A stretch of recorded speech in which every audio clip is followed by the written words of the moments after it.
seconde vidéo consacrée au SQL, langage de manipulation de données, pour cette fois-ci une découverte des fonctions d'agrégation les plus courantes, ainsi que l'utilisation des clauses facultatives group by et having.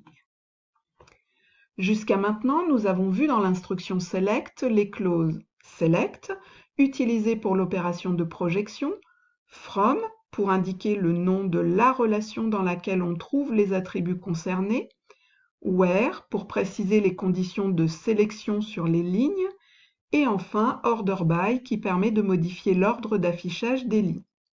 Dans cette vidéo, voyons comment utiliser les deux nouvelles clauses group by et having. Dans le précédent module, vous avez appris qu'il était possible de faire des calculs simples avec des opérateurs arithmétiques classiques. Ces calculs autorisés dans les clauses select, where et order by. Sachez qu'en plus des opérations classiques, et vous en avez déjà utilisé dans les TP, il existe des fonctions spécifiques pour travailler soit sur des chaînes de caractères, soit d'ATR, etc. Certaines sont spécifiques à certains SGBDR. Aussi, n'hésitez pas à consulter le site sql.sh lorsque vous en avez besoin.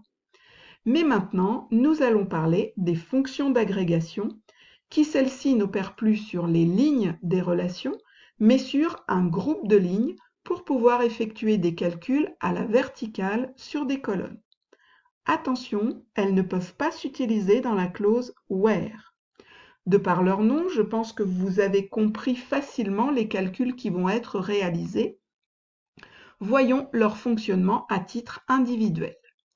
Débutons avec min et max qui respectivement renvoient la valeur la plus petite et la plus grande. Elle est utilisable avec l'ensemble des types de valeurs que l'on peut retrouver dans un SGBDR. Passons à un exemple. Nous souhaitons afficher le prix catalogue le plus cher. Je vous propose de tester ces deux syntaxes sous axe base. Que souhaitons-nous afficher? Le prix le plus cher, le prix catalogue, qui se trouve dans la relation article. Donc nous allons indiquer select max prix catalogue as le plus cher, tout simplement parce que je vais renommer dans mon résultat la colonne. Et enfin, je retrouve ces informations dans article, from article. Lorsque j'exécute cette requête, j'ai bien effectivement le plus cher comme intitulé de colonne et la valeur correspondant à l'article le plus cher qui arrive en résultat. Mais il est vrai que lorsqu'on écrit ce genre de requête, on aurait un peu envie de vouloir afficher en plus du prix le plus cher, eh bien, le nom de l'article auquel il correspond. Donc, souhaiter ajouter en plus dans le select la colonne désignation. Le souci est que si j'exécute cette requête, eh bien, un message d'erreur arrive. Dans l'immédiat, ce message d'erreur ne va pas vous parler réellement, mais à la fin de cette vidéo, vous allez très vite comprendre pourquoi.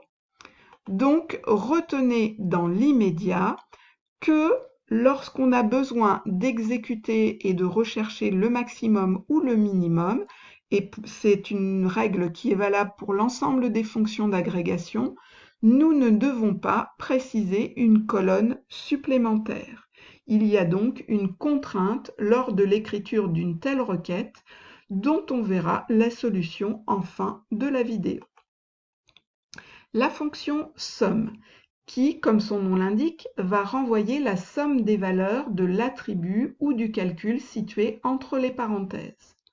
Elle n'opère que sur des valeurs numériques.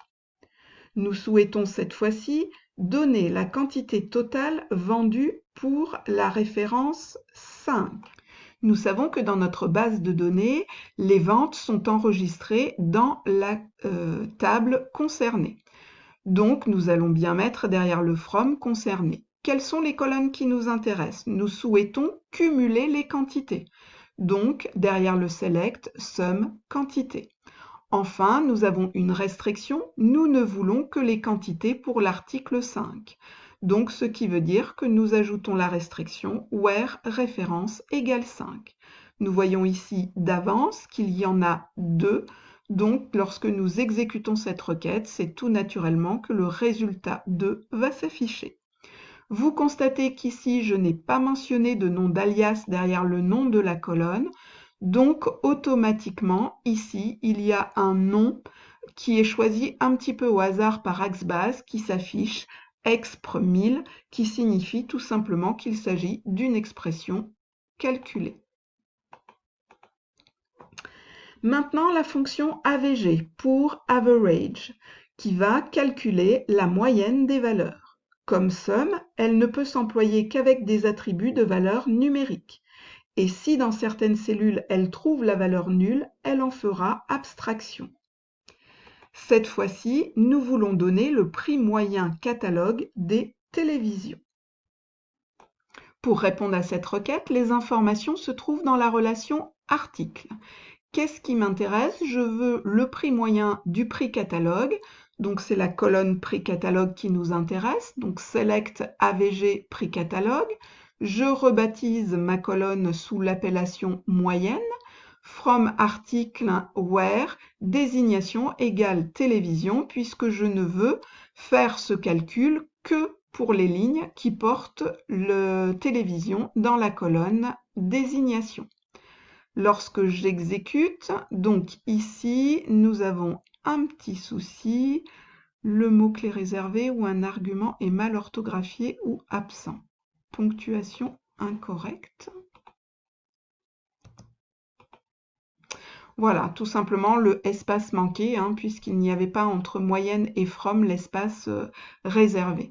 Donc, dans moyenne, j'ai bien la valeur 232 qui s'affiche, qui correspond à la moyenne des prix catalogue pour la désignation télévision. Dernière fonction, à ne surtout pas confondre avec sum, la fonction count, qui, elle, permet de compter le nombre de lignes qui correspond à la demande. Si jamais une même valeur se répète sur plusieurs lignes, il est possible d'utiliser, comme dans le select, distinct, qui différenciera chaque valeur. Donc, si dans la colonne utilisée dans le count, j'ai 6 fois la valeur 1, eh bien, avec distinct, cette valeur ne sera comptée qu'une seule fois. Il est également possible d'utiliser étoile à l'intérieur des parenthèses, pour éviter de préciser le nom de colonne. La différence entre l'utilisation de count avec entre parenthèses le nom d'une colonne et count étoile, eh bien, dans le étoile, les valeurs nulles seront comptabilisées, alors que si on précise un nom de colonne, il n'y aura que les lignes dans lesquelles la valeur nulle existe, eh bien, ces lignes ne seront pas dénombrées. Voyons ceci au travers d'un exemple. Cette fois-ci, nous souhaitons connaître le nombre de fois où nous avons vendu l'article 6.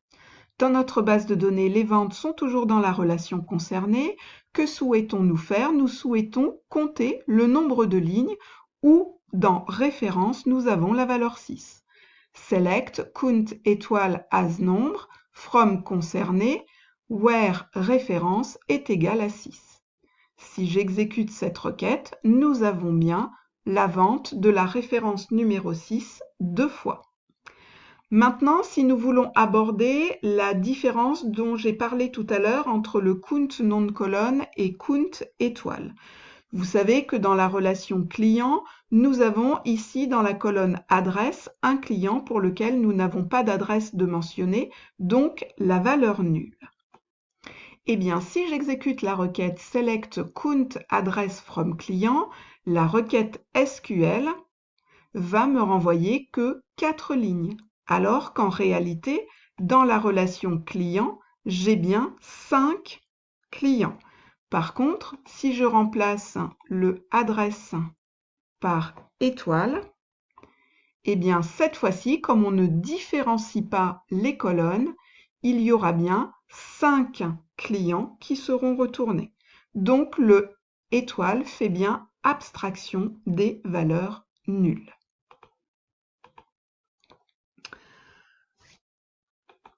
Tout à l'heure, nous avons vu que si nous ajoutons une colonne dans le select, en plus d'une fonction d'agrégation, une erreur se produisait. Eh bien, voici la solution.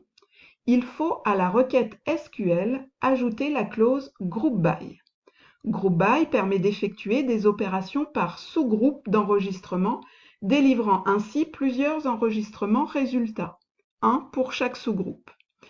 Pour notre exemple, nous voulons connaître ici le nombre d'articles pour chaque rayon. Les informations sont dans la relation article, puisque pour chaque article, nous avons bien le code rayon qui a été enregistré. Eh bien, comment va procéder le SGBDR? Il va tout simplement regrouper tous les articles sur la colonne mentionnée dans le groupe by, ici code rayon. Ce qui veut dire que tous les codes rayon 2 vont se suivre, tous les codes rayon 3 vont se suivre, tous les codes rayon 4 vont se suivre. Puis ensuite, il va appliquer la fonction d'agrégation sur chaque groupe. Ici, nous souhaitons compter le nombre de lignes, c'est donc un count qui va être derrière. Donc, ce qui veut dire que nous obtenons bien pour le code rayon 2 la valeur 6, pour le code rayon 3 le nombre 3 et pour le code rayon 3, le rayon 4, pardon, le nombre de 3. Voyons notre démonstration sous axe base. Ainsi, nous faisons select code rayon count étoile from article group by code rayon. Si nous exécutons, eh bien, nous avons bien pour chaque code rayon le nombre de lignes qui lui correspond.